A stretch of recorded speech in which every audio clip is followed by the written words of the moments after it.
Yo creo que en este caso hay dos tipos de objetivos dentro del movimiento estudiantil. Uno tiene que ver con las medidas inmediatas, que es en este caso poder entregar una ganada a los estudiantes que con un grado menor de comprensión política y con un grado menor de esta madurez política, como si le podemos nombrar de alguna manera, no entienden que los procesos se vienen en un largo plazo. Por lo tanto, existe la necesidad de poder entregar una ganada de carácter, no sé si mínimo, pero de carácter importante por lo menos para el movimiento estudiantil. ¿Ya? No nos cerramos a que gracias a la lucha podamos conseguir objetivos grandes, pero sí sabemos que es difícil hacer transar sin mucha fuerza. En realidad los intereses de la burguesía, en este caso, la clase más dominante, la clase que encabeza hoy el gobierno, que es la que ha estado titereando de una u otra manera durante ya casi 20 años muchos negocios y entre ellos también el negocio de la educación. ¿Cuál sería la ganada mínima que dice? Yo creo que tendría que ver, por ejemplo, con... Podríamos nombrarla de muchas maneras, pero yo creo que, por ejemplo, en el caso de los estudiantes secundarios sería una desmunicipalización, pero es una desmunicipalización efectiva. Estamos hablando, por ejemplo, de una desmunicipalización que pueda conducir a los colegios de vuelta a manos del Estado. O, por ejemplo, la gratuidad del pase escolar.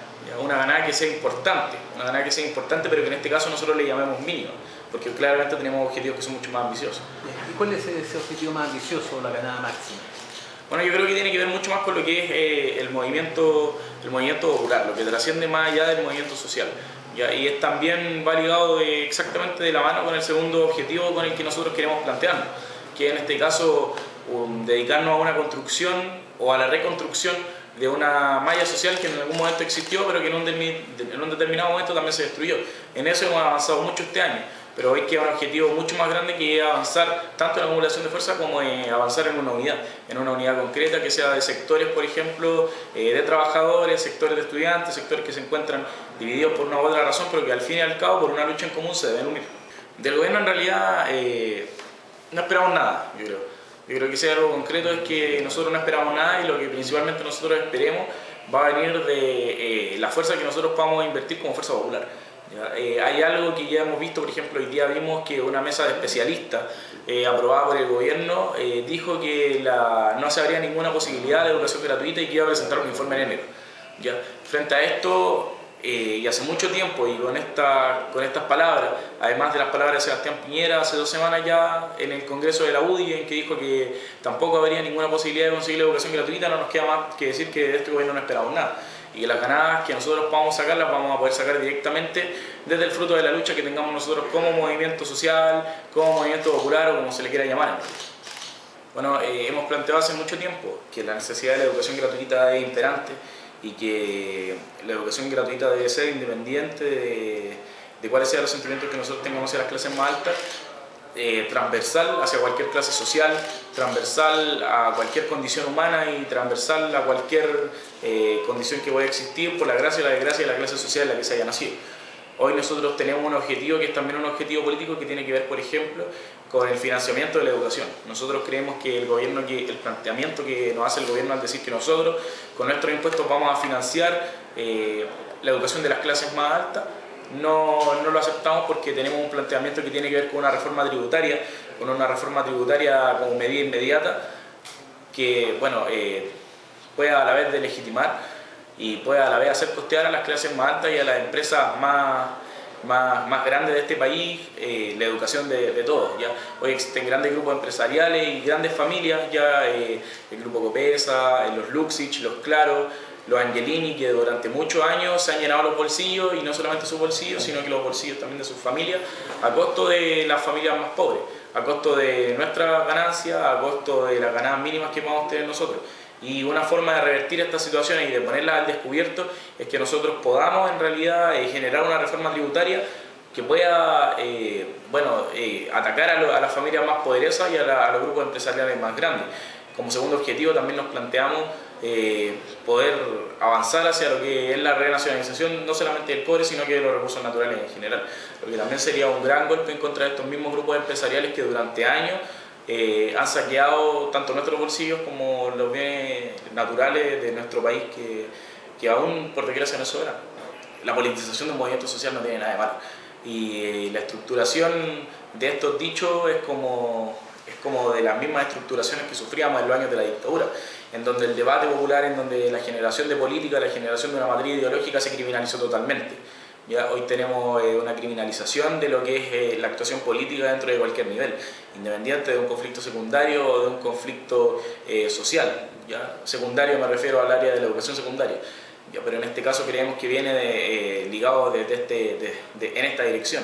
Tenemos un gobierno que está totalmente politizado porque maneja políticas que son neoliberales y se nos está pidiendo a nosotros que despoliticemos un movimiento que tiene su legítimo derecho a ser politizado, porque acá no solamente los políticos tienen el derecho a hacer la política, sino que nosotros tenemos un derecho a generar una política que sea, bueno, de nosotros, de nuestra propia clase social, de nuestro mundo. Nosotros vivimos en un mundo totalmente diferente y tenemos un derecho a generar un debate político, y que nuestros líderes sean políticos no tiene nada de malo. Lo que sí acusamos es que a nosotros se nos está diciendo que somos la ultra. Y estos términos también han sido impuestos dentro de la misma dictadura. Me parece sacado de un manual de convivencia de un liceo que en algún momento estuvo velado por militares. Nosotros creemos que acá solamente existe una ultra, que es la ultraderecha.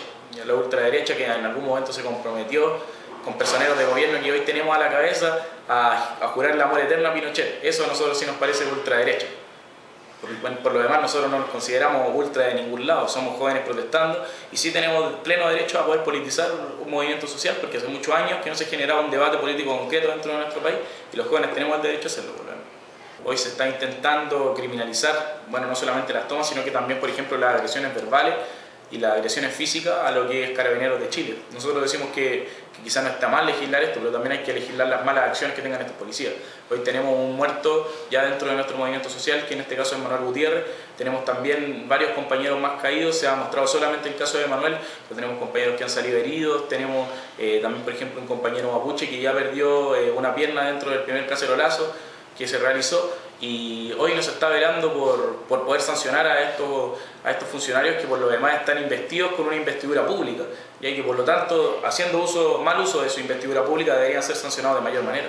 Nosotros somos los que costeamos los sueldos y los salarios de estos mismos funcionarios públicos que están haciendo mal uso de su investidura, y el gobierno está permitiendo y dando un fuero gigantesco para que se pueda violentar a cualquier movimiento social, para que se nos pueda violentar a nosotros, no solamente físicamente, sino que también psicológicamente, mediáticamente y de muchas otras maneras. Salvador Allende encarnó gran parte de las expresiones populares. Vivíamos en ese tiempo, se vivió en ese tiempo en una sociedad que también durante mucho tiempo estuvo despolitizada, pero que luego y con el paso del tiempo fue ganando un mayor grado de politización. No sé si para bien o para mal, Salvador Allende no realizó un contraataque correcto como debió haberlo hecho en algún momento. Pudimos ver claramente el 11 de septiembre de 1973 las consecuencias que se sufren. También estamos viendo que la defensa de un pueblo es algo totalmente necesario, y también creemos que encarnaba un proyecto político determinado, ya un proyecto de una izquierda determinada que, bueno, para bien o para mal, quería velar por una sociedad mucho más justa. Yo creo que para hablar del estado de ánimo de los estudiantes hay que saber deliberar que aquí pueden haber dos ejes. El primer eje es el desgaste físico y el segundo eje es el estado de ánimo. Me parece que claramente sí existe un desgaste físico tras 5 meses de toma, tras 5 meses de poder sostener una determinada manifestación, que en este caso es una toma. Ya sostener una toma de un establecimiento educacional no es algo fácil y nunca lo va a ser, pero me parece que el ánimo es claramente de poder continuar como movimiento social, de poder continuar dándole arremetida y dándole golpe y ganada a este sistema. Me parece que tenemos que seguir y es la responsabilidad de los estudiantes seguir, y me parece que ellos también comprenden que hoy tenemos que seguir. Creo que existe un gran ánimo, y este ánimo se basa principalmente en la comprensión política que ha adquirido nuestro movimiento en base a los años que han pasado y a las experiencias que ya han pasado, como por ejemplo la experiencia de saber que no se puede involucrar a los partidos políticos, la experiencia de saber que las mesas de diálogo son monólogos. Me parece que estas son las principales experiencias que han marcado el movimiento estudiantil y que hoy nos motivan a seguir, y que nos dicen que la lucha es la única forma de poder triunfar en realidad sobre la mercantilización de la educación. Hoy tenemos una unidad que existe en la calle y una cohesión que se da de hecho, que no se puede evitar, pero me parece que hay una responsabilidad bastante grande que seguir uniendo.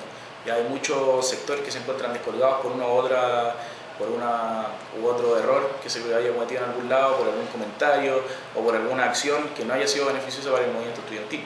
Pero me parece que esa división debe ser subsanada y que debemos continuar en un proceso de unión bastante grande.